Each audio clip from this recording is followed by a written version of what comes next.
features the most raucous crowds by far on tour. Neither makes Scottsdale a likely choice to return from his self-imposed absence. For its part, an Accenture spokesman says the company is fine with the timing and that, quote, if anything, it's going to pique people's interest in golf again. With that, we welcome in Ed Wanambwa, senior editor of the African American Golfers Digest, and Bob Herrig, senior golf writer at ESPN.com. Ed, where do you stand on the timing? Well, I think it really doesn't matter when Tiger does it. I think it's a little ironic that he is doing it during the Accenture match play, the first sponsor that dropped him. But we all know that work in the golf business, that Tiger and the Tiger machine and the Tiger camp don't do anything by mistake. There's a reason why he's doing it. And to be quite honest, I don't really agree with Ernie Els, because if you ask the run-of-the-mill person on the street today, they didn't even know that the Accenture match play was going on this week. So I don't think it takes anything away from the tournament. Bob, what do you think? I'm not sure about that. You know, this is dominating the discussion at the tournament. It's dominating the discussion on the telecast of the tournament. You know, one of the biggest events of the year outside of the majors is getting pushed aside because of this Tiger announcement tomorrow. So, you know, the timing is curious. But you just read the statement from Accenture. They seem to not have a problem with it. But nonetheless, you know, there are other days of the week that you could do this, and it'll be interesting to see what the reasoning is and why it's so important to do it tomorrow. And what do you think, Bob, that says about the relationship between Tiger Woods and Accenture? Well, you know, they did not stand by him. I'm not sure if there was an ulterior motive there. You know, it certainly, though, can be speculated about given the timing. I mean, of all weeks after all this time, you know, next Monday and Tuesday would work fine too, if there wasn't some urgency to this, as according to what Mark Steinberg is saying. Ed, what do you think? Yeah, I mean, I agree with Bob. I mean, it's going to dominate the news cycle, and you know, every media outlet, not just including sports networks, is going to be curious about what is Tiger going to say? Is he going to announce his retirement? I mean, is he going to tell us when he's going to play next? What does he have to say? And like you said, leading into this piece, Steve, that it's going to leave more questions than it answers. For him to handpick the media, and that's very odd. I'm curious myself to find out what Tiger's going to let us know tomorrow. And what are the consequences of him making that decision not to take questions? Well, I think it's gonna leave a lot of people wanting. They're gonna want to know, what are you doing? I mean, why couldn't he just release a press release on TigerWoods.com as he's done in the past? Why bring in a group of people? I mean, it appeases the appetites of the people that want to see Tiger from this self-imposed exile for the past 3 months. People want to physically see him. I mean, I agree with that, but the fact that you're not taking any questions just leaves a lot of unanswered questions, in my opinion. Ed Wanambwa and Bob Herrig, we appreciate your time on Outside the Lines. Thank you for joining us. Thank you. Once again, Tiger Woods is the story of the sports world, and it has nothing to do with sports. At one point, the New York Post put Woods on its front page for 20 straight days, eclipsing the paper's old record for a single subject, 9/11. But the first story involving Woods' extramarital affairs didn't appear in a mainstream media outlet. It came in a tabloid. Chris Connolly examines the genesis and metamorphosis of the Tiger Woods scandal in this E60 report.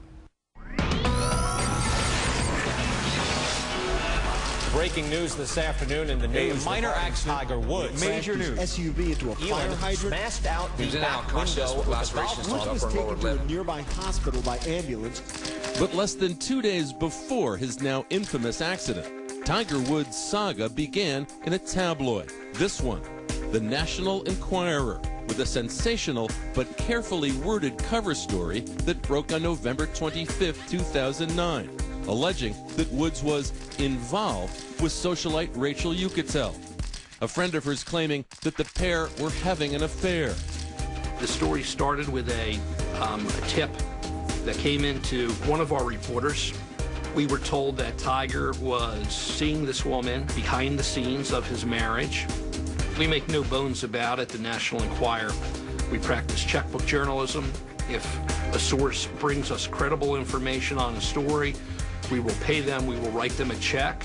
We're the ones who have to dip our feet in the dirty pool of water to unearth these types of stories. And once there's some confirmation on these stories, then everybody wants in. And everyone did, because 72 hours after the story hit the stands, Woods' car crash turbocharged his personal life into a national sensation, America's favorite topic of conversation, pushed along at every turn by a tabloid press that knows a hot story when it sees one. It was one of the worst feeding frenzies on picking apart a celebrity's bones that I had ever seen in my 25 years in the tabloid business. It's like a drama. Obviously it started with the accident, and then all these women came forward. It's a soap opera, and everybody wants to watch. Then Us magazine got the parade started with this Yes, He Cheated cover, featuring the first woman to claim that she was Woods' mistress. Jamie Grubbs handed over phone messages said to be from Woods to bolster her case. On December 2nd, we posted a recording of Tiger Woods' voicemail, and since that time, it has been listened to more than 6 million times. Hey, it's Tiger. I need you to do me a huge favor. Can you please take your name off your phone? My wife went through my phone and maybe calling you. This is somebody, it was a total 180 from the person that we thought we knew. Everybody thought they knew Tiger Woods as being this fantastic golfer, family man. It was really a global story. The first woman on the record to say, yes, I slept with Tiger Woods. I've been having an affair with him for the past 3 years. That was huge. We were breaking news not just among celebrities, but really worldwide. Woods issued statements on his website asking for privacy days before the number of purported mistresses on his leaderboard reached double digits. We're talking about a wronged woman, an incredibly wealthy sports star. It's tabloid gold. Let's talk a little bit about what we could do next week with the Tiger Woods story. How long the gold mine will stay open remains to be seen.